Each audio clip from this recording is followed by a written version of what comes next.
Mengaku tertipu rekan yang baru dikenalnya, mantan Kades di Banyuasin terlibat mafia tanah. Effendi Koyen, mantan Kades di Kabupaten Banyuasin bersama satu rekannya, Yudi Sandra, ditangkap anggota Ditreskrimum Polda Sumatera Selatan karena menjadi mafia tanah. Miris, seluruh korbannya adalah petani di Desa Muara Padang, Kecamatan Muara Padang, Kabupaten Banyuasin yang berniat mengurus sertifikat hak milik tanah milik mereka. Di hadapan petugas, Effendi mengaku tidak ada niat menipu para korban. Secara tersirat, mantan Kades ini berujar telah tertipu penampilan meyakinkan dari tersangka Yudi Sandra yang mengaku bisa menerbitkan SHM dengan cepat dan mudah. Dari keterangan Effendi, kasus ini bermula ketika petani di sekitar wilayah tempat tinggalnya meminta tolong dibuatkan SHM tanah. Effendi lalu teringat dengan Yudi Sandra yang dia akui baru kenal. Yudi mengaku bisa membuat SHM dengan cepat dan dihargai sebesar 4,5 juta rupiah per satu sertifikat. Dari jumlah tersebut, Effendi mendapat bagian 2,2 juta rupiah yang kemudian dia gunakan untuk membayar utang. Begitupun dengan pengakuan tersangka Yudi Sandra yang juga mengaku uang hasil menipu digunakannya untuk membayar hutang.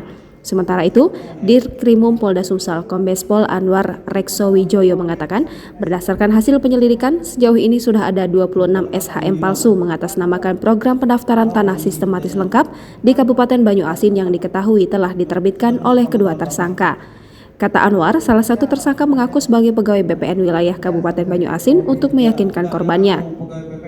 Tersangka mengiming-imingi korban dapat membuat SHM dengan cepat mudah hanya dalam waktu 1 bulan.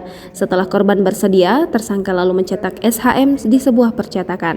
Tak hanya mengalami kerugian harta dengan membayar SHM palsu tersebut, kedua tersangka juga membuat korban kehilangan surat pengakuan hak milik mereka. Sebab tersangka menyuruh korban membakar SPH mereka yang disampaikan melalui video call. Turut hadir dalam kesempatan ini, Kepala Kantor Wilayah Badan Pertanahan Nasional Sumsel, Calvin Andar Sembiring, mengungkapkan kasus ini terungkap setelah salah seorang korban mendatangi langsung kantor BPN wilayah Banyuasin guna mengetahui SHM yang dikeluarkan oleh kedua tersangka.